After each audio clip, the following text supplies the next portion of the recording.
Salam Bapak Ibu Saudara-saudari kasih Tuhan.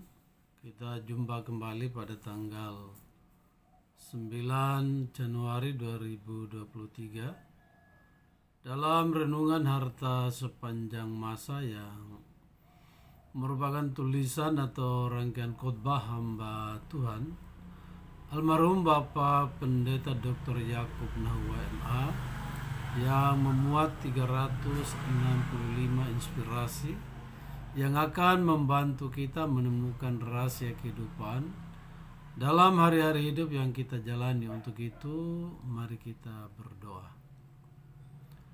Bapa di surga, hanya oleh karena pertolongan Roh Kudus-Mu, kembali kami berada di hadirat kekudusan-Mu untuk datang menyembah, memuji, dan memuliakan nama-Mu.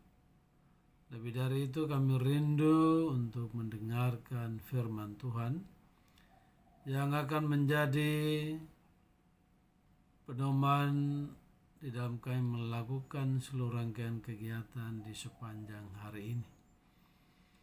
Karena itu Bapa di surga, kami mohon urapan Roh Kudus-Mu atas kami semua dan juga tempat dimanapun kami berada, sehingga tidak ada satu kuasa pun dari yang jahat yang dapat mengganggu atau mengalihkan perhatian kami, apalagi mengambil firman Tuhan daripada kami. Ampuni dosa-dosa kami ya Bapa, di dalam nama Tuhan Yesus kami berdoa. Amin. Firman Tuhan di pagi hari ini terambil dari Mazmur 145 ayatnya yang ke-15 yang menyatakan, mata sekalian orang menantikan Engkau, dan Engkau pun memberi mereka makan pada waktunya. Sekali lagi, mata sekalian orang menantikan Engkau, dan Engkau pun memberi mereka makanan pada waktunya. Berterima kasih untuk makanan Anda. Itulah judul renungan di pagi hari ini. Kehidupan segala makhluk termasuk manusia berasal dari Allah, atau dari Tuhan. Ayub dalam pergumulannya yang luar biasa mengakui hal ini. Siapa di antara semuanya itu yang tidak tahu bahwa tangan Allah yang melakukan itu? Bahwa di dalam tangannya terletak nyawa segala yang hidup dan napas setiap manusia. Ayub 12 ayat 9 dan 10. Allah dalam hikmatnya tidak saja memberikan segala makhluk kehidupan, melainkan memberikan sarana penopang kehidupan itu sendiri. Jadi sekali lagi, Allah dalam hikmatnya tidak saja memberikan segala makhluk kehidupan, melainkan memberikan sarana penopang kehidupan itu sendiri. Makanan, minuman, dan segala sarana penopang kehidupan disediakan Allah dengan tangannya sendiri. Jadi tidak perlu khawatir akan hidup kita.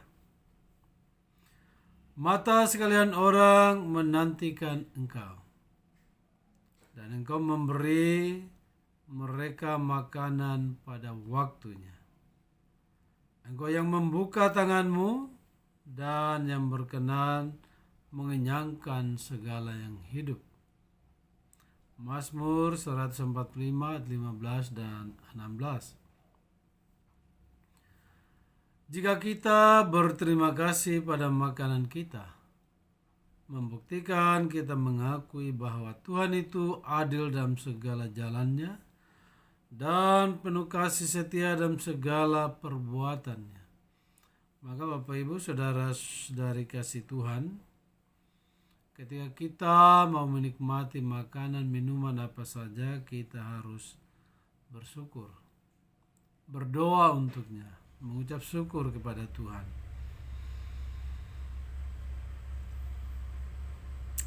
Kita mengakui bahwa hidup ini adalah pemberiannya,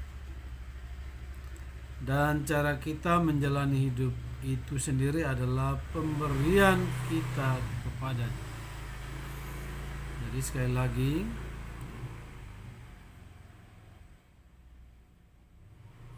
kita mengakui bahwa hidup ini adalah pemberiannya. Jadi hidup ini pemberian Tuhan. Dan cara kita menjalani kehidupan ini adalah pemberian kita kepada Tuhan. Artinya kita harus menjalani kehidupan ini dengan baik, dengan benar, meninggalkan segala dosa kita. Nah, itulah cara kita memberi kembali kepada Tuhan akan hidup yang sudah Tuhan berikan kepada kita. Musa, nabi besar bangsa Yahudi, berdoa, ajarlah kami menghitung hari-hari kami sedemikian hingga kami beroleh hati yang bijaksana. Mazmur 90 ayat 12. Nah, saat kita menjalani hari-hari hidup ini, kita menemukan 3 hal yang menuntun kita bersyukur kepada Tuhan. Bergantung hanya pada kuasa-Nya, Yohanes 15 ayat 5, dan menjadikan Dia idola dan kebanggaan kita, Yeremia 9 ayat 23 dan 24. Jadi semua orang dunia punya idola. Jadi kita anak-anak Tuhan, orang Kristen, harus mengidolakan Tuhan, ya. Kita harus bergantung padanya. Kita harus menjadikan Tuhan itu kebanggaan bagi kita. Baik, yang pertama, manusia hidup singkat atau hidup manusia itu singkat. Berbagai ungkapan Alkitab yang mengisahkan singkatnya hidup manusia. Hidup manusia ibarat mimpi, ibarat giliran jaga malam. Jadi tentara polisi paling tahu apa yang dimaksud giliran jaga malam. Ibarat rumput yang tumbuh di pagi hari dan lisut di petang hari. Mazmur 90 ayat 4-9, 1 Petrus 1 ayat 24. Ibarat uap ditiup angin, atau ibarat uap di muka angin, Yakobus 4 ayatnya yang ke-14. Dibatasi pada usia 70 sampai 80 tahun, Mazmur 90 ayatnya yang ke-10. Tapi di firman Tuhan yang lain, jadi setelah Tuhan menghukum dunia dengan air bah, jadi Tuhan menentukan umur manusia itu hanya 120 tahun. Kalau lebih dari itu luar biasa.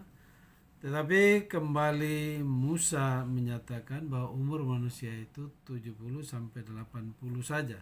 Jadi betapa singkatnya. Lalu hidup ini kembali kepada Tuhan yang mengaruniakannya. Pengkhotbah 12 ayat 7. Bersama dengan Allah dalam kekekalan atau terpisah untuk selama-lamanya. Oleh karena itu Bapak Ibu Saudara-saudari kasih Tuhan, kalau kita masih bisa masuk sampai tahun 2023, itu adalah anugerah Tuhan, dan sekaligus Tuhan memberikan kesempatan pada kita untuk sungguh-sungguh hidup berkenan kepadanya. Dan bagi mereka yang belum bertobat, segera bertobat. Bagi mereka yang belum menerima Dia sebagai Tuhan dan Juru Selamat pribadi, segera. Karena hanya ada 2 saja setelah manusia melewati tahun-tahun umur hidupnya, hidup dalam kekekalan atau terpisah untuk selama-lamanya. Artinya kita hidup bersama Tuhan di surga, atau kematian kekal di dalam neraka. Nah, ini adalah ingatan bagi kita semua. Yang kedua, hidup manusia diwarnai penderitaan. Tiada hidup tanpa penderitaan. Itulah yang dikatakan oleh Yesus Kristus Tuhan kita. Yohanes 16 ayat 33. Namun penderitaan diizinkan Allah untuk menuntun kita merasakan kasih-Nya. Hidup bagi Dia dan kelebaran kerajaan-Nya. Melayani orang lain. Membentuk watak kita serta mendewasakan kita dalam Dia. Itulah tujuan dari penderitaan kalau Tuhan izinkan itu. Hidup tanpa persoalan membuat hidup menjadi gampang karena tidak ada tantangan. Namun para pembuat sejarah menghadapi masalah dan tantangan menemukan jalan keluar dan menang. Kita perhatikan baik, ketika kita merdeka di tahun 1945, bukan kita memperolehnya dengan gampang. Melalui lika-liku kehidupan, tantangan, peperangan, bahkan darah tertumpah untuk memperoleh kemenangan itu sendiri. Yang ketiga, hidup manusia diwarnai penyertaan Allah. Allah tidak membiarkan manusia barang sedetik pun. Sekali lagi, Tuhan tidak pernah membiarkan manusia itu barang sedetik pun, baik mereka yang percaya ataupun tidak. Tetapi Tuhan sangat mengharapkan manusia mau datang kepadanya, menyembahnya, karena Tuhan tidak pernah meninggalkan ciptaan tangannya, apalagi kita yang sudah percaya kepada Tuhan sebagai juru selamat pribadi kita. Itulah janjinya yang memberi warna pada hari-hari manusia. Dapatkah seorang perempuan melupakan bayinya, sehingga ia tidak menyayangi anak dari kandungannya, sekalipun dia melupakannya? Aku, atau Tuhan, tidak akan melupakan engkau. Dan ajarlah mereka melakukan segala sesuatu yang telah kuperintahkan kepadamu. Dan ketahuilah, aku menyertai kamu senantiasa sampai kepada akhir zaman. Matius 28 ayat 20. Bagi setiap kita yang sudah percaya, jangan khawatir akan hari-hari ini. Tuhan beserta kita. Bahkan Tuhan menyertai kita sampai akhir zaman. Bahkan sampai zaman ini selesai. Kita harus bersyukur kepada Tuhan atas kehidupan yang Ia berikan. Kepada berbagai sarana penopang kehidupan dan apapun yang mewarnai perjalanan hidup kita. Yesaya 49 ayat 15. Jadi sekali lagi, mari kita perhatikan 3 hal penting dalam kita menjalani kehidupan ini. Yang pertama, hidup manusia itu singkat. Hidup kita itu singkat. Kalau Musa mengatakan 70-80, ya kita hubungkan dengan waktu Tuhan. Jadi 1 hari bagi Tuhan 1000 tahun bagi kita. Kalau kita hitung-hitung, umur kita itu tidak sampai 3 jam. Apalagi di hari-hari terakhir ini. Umur manusia tidak sampai 70-80. 40, 50, 60. Hanya 1-2 saat ini yang menyelesaikan seluruh perjalanan kehidupannya sampai umur 70-80. Dan sangat jarang yang melewati 100 tahun, apalagi. Oleh karena itu perhatikan baik, bahwa umur kita ini singkat. Yang kedua, hidup manusia diwarnai penderitaan, bukan kebahagiaan. Jadi kalau kita susah, tidak usah kita mengomel, tidak usah kita bersungut-sungut, karena Yohanes 16 ayat 33 sudah menyatakan hal itu. Yang ketiga, hidup manusia itu diwarnai penyertaan Tuhan. Jadi sekalipun hidup kita singkat, sekalipun hidup itu diwarnai dengan penderitaan, ingat bahwa Tuhan tetap bersama-sama dengan kita. Dia akan menyertai kita sampai kepada kesudahan zaman ini. Oleh karena itu, mari perhatikan baik, pertobatan itu penting. Percaya Tuhan itu penting, melakukan kehendaknya, perintahnya itu sangat penting. Oleh karena itu mari terus berbuat baik, ya, melangkah dalam kebenaran dan menyembah Tuhan dalam roh dan kebenaran. Tuhan Yesus memberkati kita semua. Amin. Mari kita berdoa. Terima kasih Bapa, teguhkan firman-Mu dalam hati, pikiran, dan seluruh kehidupan kami. Dan tolong kami sehingga kami dapat melakukan firman-Mu dalam hidup kami. Amin.